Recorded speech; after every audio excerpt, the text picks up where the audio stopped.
ভাই তোমরা অনেকেই বলেছিলে যে ভিস্ট্রম চালিয়ে তার একটা রিভিউ দিতে। রাস্তাটা একবার দেখো তোমরা, এখানে মনে হচ্ছে ভিস্ট্রমের টপ স্পিড হিট করে নেবো আমরা। কিরকম গাড়ি চালাও? আমি ভাই আস্তে আস্তে। হ্যাঁ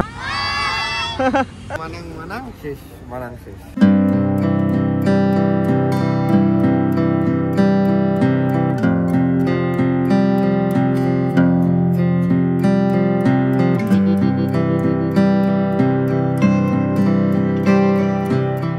সকলকে স্বাগত আমাদের মিশন মানাংয়ের লাস্ট এপিসোডে। ভাই ফাইনালি লাস্ট এপিসোড। আর আমাদের ফেস দেখে তোমরা বুঝতেই পারছো যা ট্যান পড়েছে না মুখে, যা তা অবস্থা। সূর্যের আলো, ঠান্ডা, সবকিছু একদম স্কিনটাকে জাতা করে দিয়েছে, ড্যামেজ করে দিয়েছে। তো এই যে ভাইয়ার হোটেলে তো আমরা ছিলামই নারায়ণঘাটে। তোমরা এখন ভাবতে পারো যে আমরা এত লেটে কেন জার্নি শুরু করছি, রাত্রেবেলা কেন জার্নি শুরু করছি। মেইনলি ভাই আমার বাইকে মানে আমাদের অ্যাডভেঞ্চার 390-তে একটু প্রবলেম হচ্ছিল, তোমরা সকলে জানো, ক্লাচের প্রবলেম।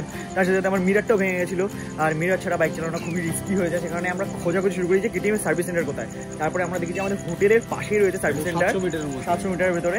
তো আমি যাই, কাজবাজ করাই, সেই কাজবাজ করাতে করাতেই 2-3টে বেজে যায়। তারপরে এমন ওয়েদার ছিল না, ঘুম পেয়ে গেছিলো। সেখানে আমরা একটু রেস্ট নিয়ে ফাইনালি এখন জার্নি শুরু করছি। এই নারায়ণঘাট মানে নেপালের নারায়ণঘাট থেকে আমরা ট্রাই করছি বাড়ি যাওয়ার।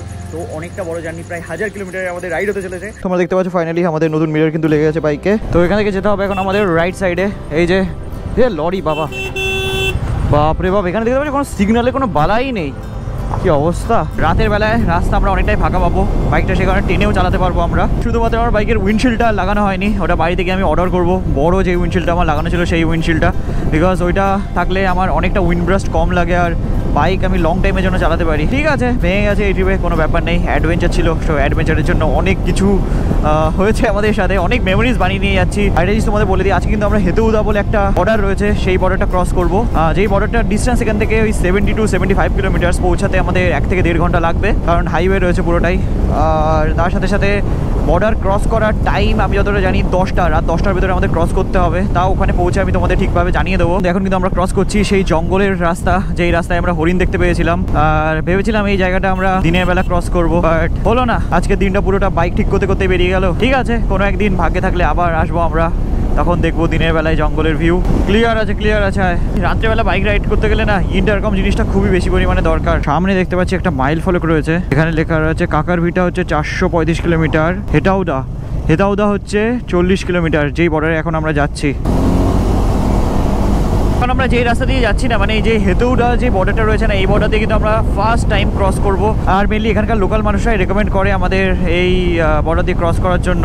বললো যে তোমরা ফালতু কেন বীরগঞ্জ হয়ে যাবে, বীরগঞ্জ তো এখান থেকে অনেকটা দূর, তোমরা হেতুউদা হয়ে চলে যাও। তো আমরা সেই কারণে এই বর্ডার হয়ে যাচ্ছি। দেখা যাক এই বর্ডার দিয়ে ক্রস করার এক্সপিরিয়েন্স কেমন হয়। কী হয়েছে এখানে মনে হয় গাড়িটা খারাপ হয়েছে।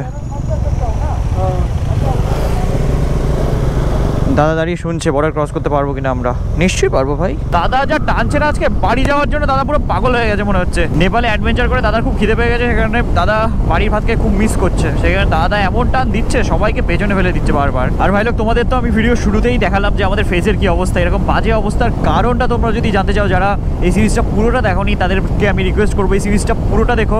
আমাদের প্লে লিস্টে চলে গেলে আমাদের নেপাল মানাং রাইডের প্লে লিস্ট তোমরা পেয়ে যাবে। ভাই কি টানছে দেখো, বাপরে। তো সেই প্লে লিস্টে গেলে তোমরা আমাদের ফার্স্ট ব্লগ দেখতে পাবে, মানে এপিসোড 1 দেখতে পাবে। সেই এপিসোড 1-এ আমাদের ফেস দেখলে বুঝতে পারবে যে না তোমাদের ভাইয়ের দেখতে কেমন ছিল, আর একদম শেষ এপিসোডে এসে তোমাদের ভাইয়ের দেখতে কেমন হয়ে গেছে। বাকি বিভৎস অ্যাডভেঞ্চার ছিল। তো তোমাদের সকলকে রিকোয়েস্ট করবো দেখার জন্য সিরিজগুলো। আশা করি তোমরাও অ্যাডভেঞ্চারটাকে ফিল করতে পারবে। টাইম এখন ঘড়িতে ওই 8:15। আর দেখতে পাচ্ছ নেপালের রাস্তাঘাট কেমন ফাঁকা শুনশান। এটা কিন্তু নেপালের একটা বৈশিষ্ট্য, রাত হলেই সবাই বাড়ি চলে যায়, রাস্তাঘাট ফাঁকা হয়ে যায় পুরোপুরি। ধোঁয়াধার রাইড করতে করতে আমরা এখন চলে এসেছি নেপালের পেট্রোল পাম্পের সামনে। এখান থেকে ফুয়েল আপটা করে নেবো আমরা, কারণ নেপালে পেট্রোলের দাম না বিহারের থেকে কম। আমাদের লাস্ট ফুয়েল আপ নেপালে। আর নেপালে পেট্রোলের দাম হচ্ছে 157 টাকা নেপালি টাকায়, যেটা কিন্তু 1.6 মানে 160 টাকা করে যদি আমরা দেখি তাহলে ওই 100 টাকার কাছে হচ্ছে লিটার। ওকে, নেপালি টাকায় 850 টাকায় ট্যাঙ্কি ফুল হয়ে গেল আমাদের। चलो आए भैया, आगे बॉर्डर मिलेगा ना? सिर्फ बीरगंज में ही बॉर्डर है? इधर में भी तो एक रास्ता दिखा रहा है। লোকাল মানুষের সাথে কথা বলে আমরা আবার কন্টিনিউ করছি আমাদের জার্নি। তো এই যে রাস্তাটা যাচ্ছে না, এই রাস্তাটা যাচ্ছে হচ্ছে লাহান, বারিদিবাস, এই সমস্ত জায়গা হয়ে। তারপরে ম্যাপটা একটু ভালোভাবে দেখে আমি জানতে পারলাম যে এই রাস্তাটা না বীরপুর হয়ে যাচ্ছে, মানে বীরপুরের বর্ডার হয়ে। গুগল ম্যাপে দেখাচ্ছে এই রাস্তা দিয়ে গেলে আমাদের সব থেকে কম টাইম লাগবে। আর এত রাতে আমরা বর্ডার ক্রস করতে পারবো কিনা সেটাও জানি না, কারণ টাইম ঘড়িতে এখন 9:20। আর এদিকে রাস্তা দেখতে পাচ্ছ জাস্ট অসাধারণ। ভাই লোক টাইম এখন ঘুরতে 11টা, আর ফাইনালি এখন আমরা এন্টার করলাম সিন্ধুলি। আর এতক্ষণে আমরা টোটাল কমপ্লিট করেছি হচ্ছে 200 কিলোমিটার। তো ভ্যালি ভিউ হোটেল ইন বলে একটা হোটেলের মধ্যে এখন আমরা ঢুকছি। আমরা যে জায়গা দিয়ে যাচ্ছিলাম না, জায়গাটা বেশ সুন্দর মনে হলো। এই যে আমাদের সামনে দেখতে পাচ্ছ একটা স্কুটি নিয়ে একজন দাদা এসেছে, ওই দাদা আর কি আমাদের হেল্প করছে। দেখতে পাচ্ছ টাইম এখন ঘড়িতে প্রায় 12টা, আর ফাইনালি এই যে আমরা হোটেলে এসে উপস্থিত হলাম। আর হোটেলটা সত্যি খুবই সুন্দর, আর এই সিন্ধুলি জায়গাটাও না আমার যতটা দেখে মনে হচ্ছে খুবই সুন্দর। খুব ভ্যালির মাঝখানে একটা হোটেলে আমরা রয়েছি। তো সকালবেলায় কিন্তু এখান থেকে দুর্দান্ত একটা ভিউ তোমাদের দেখাবো। বাকি এখানে এসে আমরা হোটেলের রুমটা তো বুক করেই নিয়েছিলাম, আর তার সাথে সাথে এখানে আমাদের ডিনারটাও চলে এসেছে। আর ডিনারে আজকে আমাদের কি কি রয়েছে সেটাও তোমাদের একবার দেখাতে চাই। এই যে দেখতে পাচ্ছ চিকেন চাউমিন চলে এসেছে, আর আমার দাদার তো বাড়ি যেতে পারলো না, হ্যাঁ। আর এই যে সামনে দেখতে পাচ্ছ ছোট ছোট যে সমস্ত আলো জ্বলছে দূরে, সব একদম ভ্যালির লাইট। চলো আমরা এখন ডিনার করে নিই, আর বাকি তোমাদের সাথে দেখা হচ্ছে ডাইরেক্ট ঘুম থেকে উঠে। Good morning good morning from Sindhuli. আর ঘুম থেকে উঠে এখন আমরা যাচ্ছিলাম ব্রাশ করতে। হোটেলেই তো ব্রাশ দিয়ে দিয়েছিল। তার জিনিস তোমাদের দেখাই, যে পেস্টটা দিয়েছে, পেস্টটা কি কোম্পানি, চাইনিজ কোম্পানির পেস্ট দিয়ে আজকে আমরা দাঁত ব্রাশ করবো। আর এটা হচ্ছে ব্রাশ। তো ভাবলাম তোমাদের একটু দেখাই, ঘুম থেকে উঠেই ব্লগ বানানো শুরু করে দিয়েছি। আর টাইম এখন ঘড়িতে 8টা। এখনই আমরা ফ্রেশন আপ হয়ে 9টার ভেতরে এখান থেকে বেরোবো। 9টা না 8:30টার ভেতরে বেরোবো। বাট এই দেখো আমাদের ভাই তো এখন ঘুম থেকেই ওঠে না। ওটো ওটো, আরে ওটো তাড়াতাড়ি। তোমরা দেখতেই পাচ্ছ তোমাদের ভাই একদম রাইডিং গিয়ার পরে রেডি হয়ে গেছে। আর সকাল সকাল কিন্তু আমাদের ব্রেকফাস্টও চলে এসেছে। এই যে দেখতে পাচ্ছ ব্রেড, তার সাথে সাথে অমলেট, আর তার সাথে একটু জ্যামও আছে। তো এটাকে তাড়াতাড়ি আমাদের জানি শুরু করতে হবে। টাইম প্রায় ঘড়িতে 10টা বাজতেই আছে। আর আজকে কিন্তু এখন আমাদের 750 কিলোমিটারের কাছে রাইড করতে হবে। ভাই তোমরা অনেকেই বলেছিলে যে ভি-স্ট্রম চালিয়ে তার একটা রিভিউ দিতে, তো এখন আমি চালাবো ভি-স্ট্রম 250 চালিয়ে তোমাদের রিভিউ দেবো। আর রিভিউ দেওয়ার জন্য এই যে উইন্ডশিল্ডটা আমি একটু পরিষ্কার করে নিচ্ছি। এত বড় উইন্ডশিল্ড লাগানো আছে দেখতে পাচ্ছ, নাহলে তোমরা ক্লিয়ার কিছু ভিউ দেখতে পাবে না। ভাই চালাচ্ছে এখন আমাদের অরেঞ্জ বিস্ট, আর আমি চালাবো ভাইয়ের ইয়েলো বিস্ট। 840 mm না এটা, 825 mm হাইট এটার। বাট তুই জানিস না এর সিট হাইটটা এমন না, পাই পৌঁছায় না। আর ভাই আমরা ছিলাম কালকে রাতে এখানে, তোমাদের দেখিয়েছিলে সিন্ধুলি ইন হোটেল, সিন্ধুলি ইন না হোটেলটার নাম হচ্ছে ভ্যালি ভিউ হোটেল ইন। তো হোটেলের স্টাফদের বিহেভিয়ার ছিল খুবই ভালো। এই যে এই দাদা ছিলেন ওনার, দাদা একটা ছবি তুলবে আমাদের, তারপর এখান থেকে আমরা বেরিয়ে যাব। তো সামনের ভিউটা তোমরা দেখতেই পাচ্ছ, জাস্ট ওয়াও ভিউ রয়েছে। আর এই যে হোটেল থেকে নেমেই সামনে এখানে রয়েছে মেন রোড। তো এখন কিন্তু আমরা ধরবো হচ্ছে বিপি হাইওয়ে, আর বিপি হাইওয়ে ধরে সোজা চলে যাবো আমরা বীরপুর। চলো এই বাইকটা একটু চালাই, তারপরে তোমাদের প্রপার রিভিউটা জানাবো যে আমার কেমন লাগছে বাইকটা চালাতে। শুরুতেই যেটা ফিল করতে পারছি, ইঞ্জিনটা খুবই রিফাইন অ্যান্ড স্মুথ। তার সাথে সাথে অ্যাগ্রেসিভনেস অবভিয়াসলি একটু কম, যেহেতু 250 সিসির ইঞ্জিন। আর মাইলেজের যদি কথা বলো, বিভৎস মাইলেজ দেয় বাইকটা। ভাই তো 40-র কাছে মাইলেজ পাচ্ছিল, যেখানে আমরা 32-33-এর পাচ্ছিলাম। মানে এরকম সুন্দর রাস্তায়, অফ রোডিংয়ের কথা বলছি না, নর্মাল হাইওয়েতে দুর্দান্ত মাইলেজ দেয় বাইকটা, জাস্ট ওয়াও। আর উইন্ডশিল্ডটা ভাই লাগিয়েছে দেখেছো, BMW G310 GS এর উইন্ডশিল্ড লাগিয়েছে ভাই, পুরো একদম হাওয়া ওপর দিয়ে বেরিয়ে যাবে। এখানে সামনে দেখতে পাচ্ছি একটু মেঘও করে আছে, সেই কারণে একটু আগে তো গরম লাগছিল, এখন প্লেজেন্ট ওয়েদার ফিল হচ্ছে। এই গাড়ির সত্যি খুবই ভালো, সেটা হচ্ছে লো এন্ড টর্ক। 5th গিয়ারেও তুমি কোনো ইঞ্জিন নকিং ফিল করবে না আস্তে চালালে। আর হাইওয়েতে একটু ভাগিয়েও দেখবো আমরা যে হাই স্পিডে কেমন কি পারফরমেন্স দেয়। ভাই বাইকটা তো আমরা অনেকক্ষণ ধরেই চালাচ্ছিলাম। তো বাইকের ভেতরে যেই প্রবলেমটা আমি ফেস করলাম সেটা হচ্ছে পাওয়ার ল্যাগের। দেখো 390 চালিয়ে অভ্যাস, সেই কারণে অনেকটা পাওয়ারের কমতি ফিল করছি। বাপরে বাপ, সৈন্যদলরা কোথায় যাচ্ছে। তো যেটা তোমাদের বলছিলাম, পাওয়ারের কমতি কিন্তু অনেকটাই ফিল করছিলাম। আর তার সাথে সাথে ব্রেকিং এবিলিটিও না অনেকটা কম, ব্রেকিংয়ের ফিডব্যাক অতটা ভালো পাচ্ছি না আমি, সেই কারণে আমি অতটা কনফিডেন্স পাচ্ছি না বাইকটা চালাতে। বাকি ইঞ্জিনের কোয়ালিটি রিফাইন বহুত, ভাইব্রেশন একদম ফিল করবে না যদি 70-80-তে চালাও। বাট যদি একটু হাই স্পিডে চালাও, 100-এর উপরে যাও, তাহলে তোমরা ভাইব্রেশন ফিল করবে হালকা। আরেকটা জিনিস বলা খুবই বেশি পরিমাণে দরকার, সেটা হচ্ছে এর সাসপেনশন ট্রাভেল অ্যাডভেঞ্চার বাইক অনুযায়ী যেটুকু হওয়া উচিত না সেটুকু নয়। নর্মাল বাইকের মতো সাসপেনশন ট্রাভেল, মানে সাসপেনশনটা বেশি খেলে না। সামনে যে গাড়িটা যাচ্ছে না, এটা যদি আমার বাইক হতো আমি কখন কাটিয়ে বেরিয়ে যেতাম। আমি কনফিডেন্সই পাচ্ছি না এটাকে নিয়ে এগোনোর। ক্লিয়ার আছে?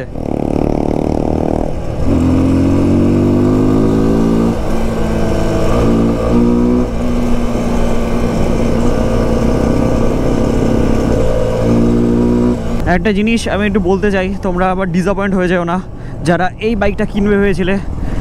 এই বাইকটা দেখতে পুরো অ্যাডভেঞ্চার বাইকের মতো, বাট ফিল কিন্তু একদম অ্যাডভেঞ্চার বাইকের মতো নয়। মানে সাসপেনশনটা এতটা হার্ড, আমার ঘাড় লিটারালি ব্যথা হয়ে গেছে। ইউজুয়ালি অ্যাডভেঞ্চার বাইকের সাসপেনশন হয় খুবই সফট, মানে যে কোনো ট্রেন দিয়ে তুমি আরামসে লাফিয়ে বা বাইক চালিয়ে চলে যেতে পারবে। বাট সেখানে দাঁড়িয়ে এরকম ছোটো ছোটো গাড্ডার ভেতর বাইক পড়ছে না, আমার পুরো বডি পুরো হিলে যাচ্ছে, এতটা হার্ড এই সাসপেনশন। তো আমার মনে হয় এই বাজেটে বা এই সেগমেন্টের ভেতরে অ্যাডভেঞ্চার 250 নেওয়া অনেকটা বেটার। আর হিমালয়ানও অনেক বেটার ভাই। সত্যি কথা বলতে সেই লেভেলের কনফিডেন্সটা আমি পাচ্ছি না এই বাইকটা চালিয়ে। হিমালয়ান চালিয়ে যেমন একটা কনফিডেন্স পাই আমি, অ্যাডভেঞ্চার 390-তে তো অলওয়েজ পাই, তো সেই কনফিডেন্সটা কিন্তু এই বাইকটা চালিয়ে আমি পাইনি। এটা হচ্ছে আমার অনেস্ট একটা ওপিনিয়ন, অনেস্ট রিভিউ। তোমরা যারা বাইক কিনবে হয়তো তোমরা নিজেরা চালিয়ে একবার দেখো, টেস্ট ড্রাইভ নিও। ভাই দেখো এখন একটা সুন্দর রাস্তা দিয়ে আমরা রাইড করছি, চারিপাশে রয়েছে এরকম সুন্দর জঙ্গল, জয়পুর ফরেস্টের ভাইব লাগছে ভাই। পুরো আমাদের ওখানকার যেমন জয়পুর ফরেস্ট আছে না, পুরো কিন্তু সেরকম ভাইব দিচ্ছে এই জায়গাটা। আর এখানকার গ্রামের মানুষজন দেখো জঙ্গল থেকে এরকমভাবে গাছপালা পাতা সব নিয়ে আসছে। ওই বাবারে বাবা, এটা কি সাসপেনশন ভাই, পুরো গাট করে উঠলো। সাসপেনশনটা তো স্টিফ, গাড্ডা গুড্ডুর মধ্যে পড়লে হিলুমিলু কেঁপে উঠছে আমার। এমনি গাড়ির ইঞ্জিন স্মুথ। রাস্তাটা একবার দেখো তোমরা, এখানে মনে হচ্ছে ভিজিস্ট্রমের টপ স্পিড হিট করে নেবো আমরা।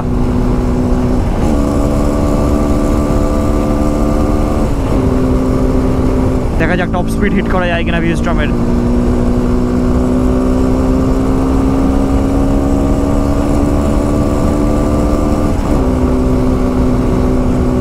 একশো 22-23-এর ওপরে গিয়ে গাড়ি আর উঠছে না, এর ওপরে ওঠে বাইক, বাট হাইওয়েতে লম্বা স্ট্রেচ চাই। ভাই ভিজিস্ট্রম চালিয়ে যেটুকু বুঝলাম, ভিজিস্ট্রমের ইঞ্জিনের যদি কথা বলো না, ইঞ্জিন জাস্ট ওয়াও। মানে তোমরা যদি হাইওয়েতে বাইকটা ভাগাও তাহলে কিন্তু তোমাদের মজা চলে আসবে। মানে 100-110-এ বাইক ইজিলি চলে। এই রাস্তায় Z900 চালাতে যা মজা আসতো না, করে চলে যেতাম আমি। বাড়ি গিয়ে ওই বাইকটাকেও আনতে হবে, সার্ভিস সেন্টারে রয়েছে বাইকটা। তারপরে আবার বাড়ি গিয়ে আমাদের নর্থ বেঙ্গলেরও ট্রিপ শুরু হয়ে যাবে খুবই তাড়াতাড়ি। মানে অনেক কাজ রয়েছে, পরপর ব্যাক টু ব্যাক ট্রিপ হবে ভাই। সে কারণে তোমরা যারা ফার্স্ট টাইম আমাদের ভিডিওটা দেখছো মনে করে লাইক করে দাও, সাবস্ক্রাইব করে দাও যারা ফার্স্ট টাইম দেখছো, তোমাদের বাইকে সাপোর্ট করার জন্য। রাস্তাটা দিয়ে বাইক চালাতে জাস্ট ওয়াও লাগছে। এখানে একটা দোকান রয়েছে কিসের, ছোটোখাটো চায়ের দোকান। ফাইনালি এখন আমরা এন্টার করলাম হচ্ছে বর্দিবাস, আর এখানে চলছে পুলিশ চেকিং। চলো বর্দিবাসের টাউন এলাকা থেকে এখন আমরা লেফট সাইডের দিকে বেগে যাচ্ছি। আর লাস্ট ইয়ার যখন আমরা এই রাস্তা দিয়ে রাইড করেছিলাম না, রাস্তার কন্ডিশন ছিল একদম বেকার, মানে ভাঙা চড়ে ছিল। এখন যা দেখছি রাস্তার কন্ডিশন রয়েছে খুবই ভালো। রাস্তার সাইডে দাঁড়িয়ে গেছিলাম কারণ রোদ অনেকটা বেড়ে গেছে আর জল তেষ্টা পেয়ে গেছিলো আমাদের। সেই কারণে এই যে রাইডার হাইড্রেশন ব্যাগ থেকে আমরা জল খাবো। আর আমি তো রাইড করতে করতে তোমাদের রিভিউটা শেয়ার করছিলাম যে আমার কেমন লাগছে ভিএসটিএম চালাতে, আর আমাদের ভাইয়ের কেমন লাগছে। অসাধারণ। এটাকে কেন 400 সেগমেন্টের বেস্ট বাইক বলা যায়, এটা চালানোর পরেই বোঝা যায়। অসাধারণ। মানে আমি একটা জিনিস যেটা ফিল করেছি, এই বাইক হাইওয়েতে রাইডের জন্য পারফেক্ট। ইঞ্জিন সত্যি খুব refine, but off roading capability কিন্তু অনেকটাই কম। এটা তুই কি বলছিস? এটা সত্যি কথা, কারণ এটা সাসপেনশন অনেকটা স্টিফ, অনেকটা ঝাঁপুনি লাগে। মানে এটা অ্যাডভেঞ্চার বাইকের মতো দেখতে, বাট অ্যাডভেঞ্চার টোটালি অ্যাডভেঞ্চার না, হাইওয়ের জন্য খুব ভালো, খুবই ভালো। তো চলো এবার আমি যাই অ্যাডভেঞ্চারে। ভাই এবার ভাইয়ের বাইকে চলে আসো। অমিত ভাই তো বলছে ঘুম পাচ্ছে, রোদটা চোখে পড়ে তো ঘুম পাচ্ছে। এই ঘুমালে হবে না, যেতে হবে বাড়ি। ভাই এই যে গুগল ম্যাপ লাগানো ছিল, 672 কিলোমিটার হচ্ছে এখান থেকে আমাদের বাড়ির ডিস্টেন্স। তো চলো দেখো কি সুন্দরভাবে গাড়ির পেছনে ভাইরা বসে যাচ্ছে, দারুণ। Let's go. অ্যাডভেঞ্চারে বসার পর একটা আলাদাই ফিল পাচ্ছি এবার। দেখো বন্ধু, একটা জলবিহীন নদীর ওপর দিয়ে আমরা যাচ্ছি, মানে নদীর ওপরে যে ব্রিজ তার উপর দিয়ে আমরা যাচ্ছি। আর ভাই আমি না আমার বাইকের উইন্ডশিল্ডটাকে খুব বেশি পরিমাণে মিস করছি, কারণ যা হাওয়া লাগছে না 80-র ওপরে গেলে। মানে ওই উইন্ডশিল্ডটা যখন আমার কাছে ছিল, মানে ইউটিউবে তো তোমরা দেখেছো আমার উইন্ডশিল্ড ভেঙে গেছে, তো উইন্ডশিল্ডটা যতক্ষণ আমার কাছে ছিল না, আমি হাইওয়েতে জাস্ট 100-120-তে বসে থাকি, হাওয়া পুরো একদম আমার মাথার ওপর দিয়ে যায়। বাট এখন যা হাওয়া দিচ্ছে আমার বডি পুরো হিলিয়ে দিচ্ছে। তোমরা একটু সাপোর্ট করো, ভিডিওগুলোতে লাইক করো, শেয়ার করো, সাবস্ক্রাইব করো, যাতে তোমাদের ভাই আর্নিং করতে পারে ঠিকঠাকভাবে। আর এই যে জার্নি, আমাদের কন্টেন্ট ক্রিয়েশনের জার্নি, এটাকে চালিয়ে যেতে পারে। আর বাকি এখন ওয়েদার রয়েছে খুবই প্লেজেন্ট, বাইক চালালে বেশ মজাই লাগছে। বাট দাঁড়িয়ে গেলেই একটা অদ্ভুত একটা গুমোট গরমের ফিল হচ্ছে। এই পুলটার নাম হচ্ছে কমলা পুল, আর এই কমলা পুল থেকে সামনে যে ভিউটা সেটা হচ্ছে নেক্সট লেভেলের ভাই। আর ভাই কিছু কিলোমিটার পর আমরা নেপালকে বাই বাই জানিয়ে দেবো। আরে আরে আরে রাস্তা তো খারাপ হয়ে গিয়া মেরে ভাই। ও এখানকার গাড়িগুলো দেখেছো কত সুন্দর ইউনিক গাড়ি। হাইওয়ে মনে হয় এইটুকুই হয়েছে, কি জানি। দিদি দৌড়াচ্ছে। এই বিপি হাইওয়ের কন্ডিশন কিন্তু আগের থেকে অনেকটাই ভালো হয়ে গেছে, মানে রাস্তার কাজ হচ্ছে কিছু কিছু জায়গায়, বাট রাস্তার কন্ডিশন আগের থেকে অনেকটাই বেটার হয়ে গেছে। আর রাইট সাইডে দেখো এটা ইন্ডাস্ট্রি, বাট ইন্ডাস্ট্রিটা দেখে মনে হচ্ছে পরিত্যক্ত, পুরো ধুলো বালি সব কিছু পরে ইকুইপমেন্টগুলো কেমন যেন হয়ে রয়েছে, জানি না চলে কিনা, আলাদা রকমই লাগছে। তো চলে, এখানে সব সিকিউরিটি গার্ড দাঁড়িয়ে রয়েছে। ভাই টাইম এখন ঘড়িতে হচ্ছে 12টা বেজে গেছে দুপুর। এ দেখো আমাদের লেফট সাইডে রয়েছে নেপালি পুলিশ, এদের জামার কালারটা দেখতে পেয়েছো, ব্লু কালারের জামা। হ্যাঁ, আমাদের ওখানে যেমন সিভিক পুলিশের কালার তেমনই, কিন্তু এরা আবার মাথায় সাদা কালারের টুপি পরে।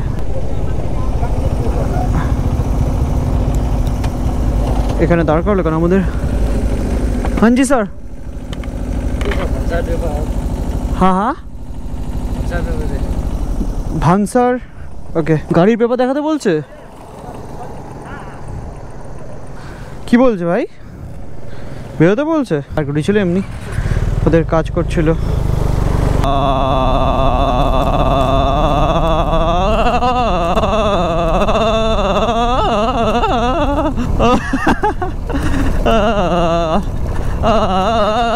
পুরো ভাইব্রেশন वाला রাস্তা দিয়ে আস্তে আস্তে আমাদের হয়ে যাচ্ছিল। রাস্তার কন্ডিশন খুব খারাপ ভাই, দেখতে পাচ্ছ, খুব কষ্ট হচ্ছে বাইক চালাতে। হাবিবি রাস্তা নেই রেডি হওয়া अभी भी, বাপরে বাপ কি রাস্তা রে ভাই। দেখো আমাদের লেফট সাইডে কেমন জলাশয় রয়েছে, মানে এরকম লেক মতো রয়েছে। এ ভাই রে, এই মটন বিরিয়ানি আজকে ভাই, সত্যি খুব মটন বিরিয়ানি খেতে ইচ্ছা করছে, কতদিন খাইনি বিরিয়ানি ভাই। তো এখন এখান থেকে আমরা যাবো হচ্ছে রাইট সাইডে একটা ড্যাম আমরা ক্রস করব। আর এখানে যে সামনেটা যে লেকটা রয়েছে না, সেই লেকে না ডলফিনও দেখতে পাওয়া যায়। কিরকম গাড়ি চালাও?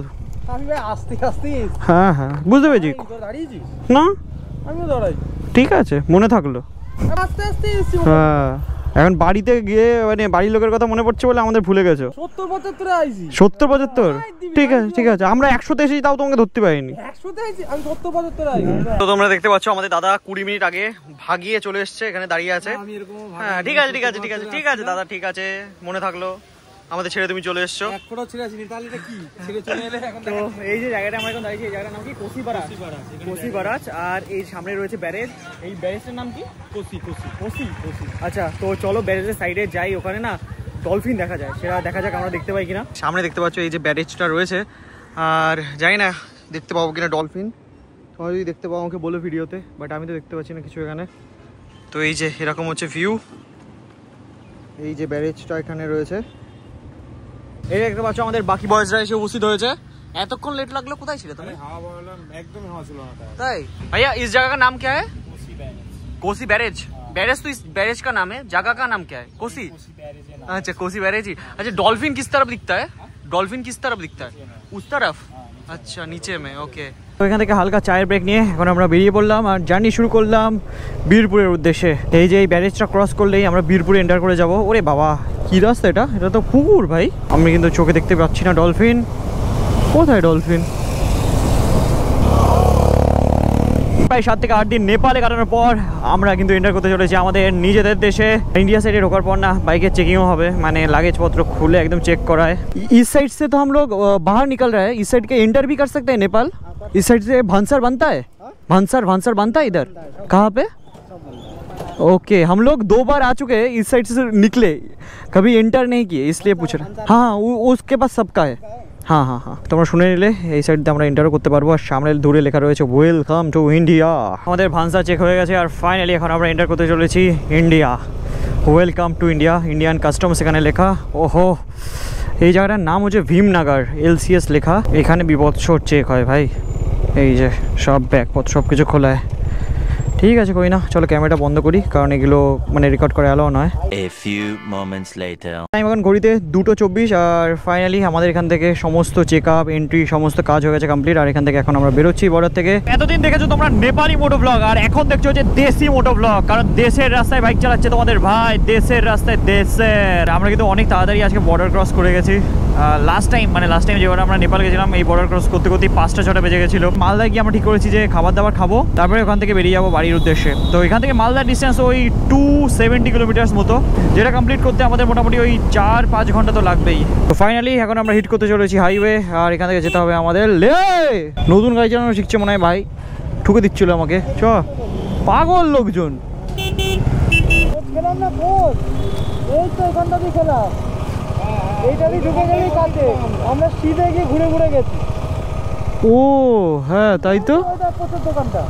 হ্যাঁ আমরা যাওয়ার দিন এখানে খাওয়া দাওয়া করেছিলাম, আর এই রাস্তা দিয়ে এখন আমরা বেরোলাম, মানে আমরা এখানে সোজা বেরিয়ে গেছিলাম রাক্সলের দিকে। ও ভাই আচ্ছা, রাক্সল এখান থেকে 200 কিলোমিটার মতো, 200-250। ওকে ওকে ঠিক আছে, চলো কোনো ব্যাপার না। এই রাস্তা দিয়ে যদি ডান দিকে ঘুরে যেতাম আমরা ডাইরেক্ট কিছুক্ষণের ভেতরেই নেপাল এন্টার করে যেতাম।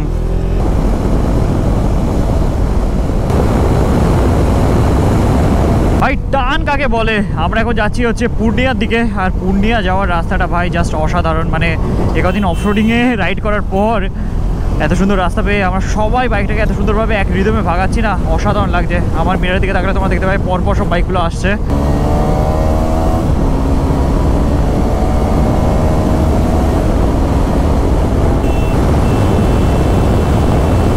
107 রুপিয়া লিটার। এই যে আমরা পেট্রোল ভরে বাইরে এসেছিলাম, আর দেখতে পাচ্ছ ওই দূরে সব ভাইরা এখানে দাঁড়িয়ে রয়েছে, এই দেখো।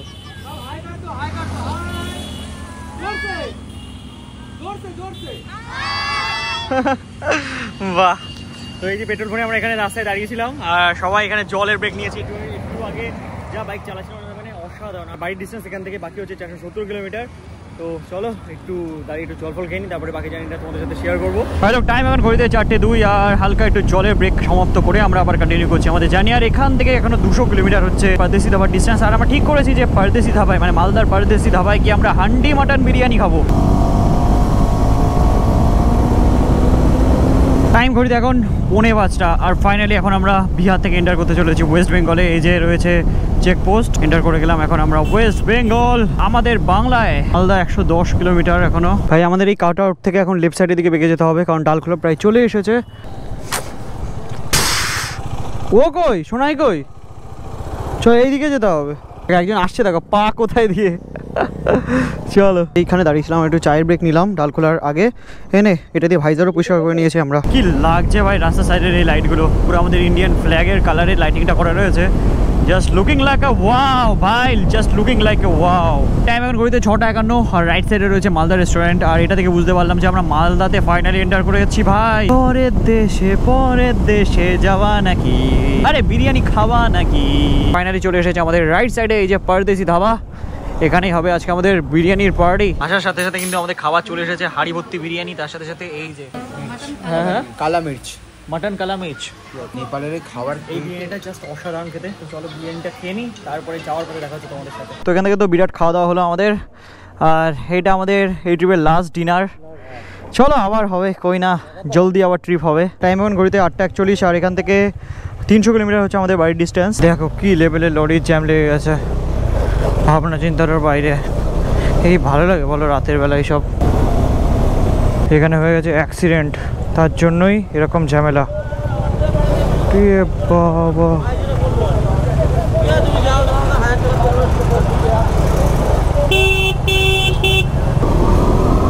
বাইক ছিল বলে আমরা এরকম বেরিয়ে আসতে পারলাম। আর সামনে দেখতে পাচ্ছ এই সমস্ত মানুষজন হেরে হেরে যাচ্ছে, ফ্যামিলি বাস গাড়িতে করে যাচ্ছিল, আর এরা লিটারেলি আটকে গেছে। বিভৎস বড় জ্যাম লেগেছে, বিভৎস বড়। খাওয়া দাওয়া করার পর না আমাদের বিভৎস ঘুম পাচ্ছিল, সেখানে রাস্তার সাইডে তো দাঁড়িয়ে যায় এই রেডবুল খাওয়ার জন্য। আর এই যে দেখা হয়ে গেল আমাদের এই বন্ধুর সাথে, বন্ধু অ্যাডভেঞ্চার চালায়, তোর নামটা কুনাল। ও অরুণাচল প্রদেশ করে আসছে, আর এখন অনেকটা রাস্তা আমাদের যেতে হবে, তো তার জন্যই রেডবুল। আর এখানে সবাই দাঁড়িয়ে গেছে এই যে। চলো রেডবুলের ব্রেক সমাপ্ত করে এখন আবার আমরা জার্নি কন্টিনিউ করছি। টাইম ঘড়িতে 10:07 ভাই। ঠিক আছে চলো তাহলে, সাবধানে যেও, এইটুকু দেখা হচ্ছে খুব তাড়াতাড়ি। টাটা, আসলাম ভাই, আসলাম। হ্যাঁ ভাই রাতের বেলা হাইওয়েটা কি দারুণ লাগছে। আর বাবা শায়ন ভাই কি টানা টানলো এটা। এখন কিন্তু আমরা এই 4 জনই আছি, আমি, সোনাই ভাই, শায়ন ভাই, আর আমাদের অনুভব দা। আমার সাথে লাস্ট দেখা, এই যে এই রাইডের সমাপ্ত, শেষ, গুড বাই। হ্যাঁ এখন মাথা ঘুরছে পুরো, কখন বাড়ি গিয়ে ঘুমাবো এটার চিন্তা এখন মাথায়। করলে এরকম করবো বিছানায় মানাং শেষ। টাটা। হ্যাঁ টাটা, আবার দেখা হবে। সবাইকে বাই বাই করে আমরা শুরু করে দিলাম আমাদের জার্নি। বাড়ির উদ্দেশ্যে। বাড়ি যেতে যেতে তোমাদের বলে দিই, এই ট্রিপে কিন্তু টোটাল আমরা বাইক চালালাম প্রায় 2500 কিলোমিটার। আর এই 2500 কিলোমিটারে আমাদের বাইক মাইলেজ দিয়েছে হচ্ছে 31 কিলোমিটার পার লিটার। এখন ঘড়িতে 3টে। আর ফাইনালি এখন আমরা এসে পৌঁছালাম আমাদের হোম টাউন বনগাঁতে। আর যেদিন আমরা জার্নি শুরু করেছিলাম, মানে আমাদের এপিসোড 1-এ তোমরা দেখেছিলে এরকম টাইমে আমরা আমাদের জার্নিটা শুরু করেছিলাম এই বনগাঁ থেকে। চলো দেখা হচ্ছে কালকে। Good night bro, tata. তো চলো বাড়ি গিয়ে ফ্রেশন আপ হয়ে দেখা হচ্ছে তোমাদের সাথে। বন্ধুগণ, অ্যাডভেঞ্চারের অপর নাম যে মানাং, সেটা কিন্তু প্রমাণ করে ফাইনালি এখন আমরা চলে এসেছি বাড়িতে। আর আশা করি প্রত্যেকটা এপিসোডে, মানে মানাং ট্রাভেল সিরিজের প্রত্যেকটা এপিসোডে তোমরা আমাদের সাথে এক্সপিরিয়েন্স করেছো মানাং এর এক্সট্রিম অ্যাডভেঞ্চার। চলো খুবই তাড়াতাড়ি দেখা হচ্ছে তোমাদের সাথে আরেকটা নতুন ব্লগে। Till then stay safe and dream up, dream big. চলো বাই।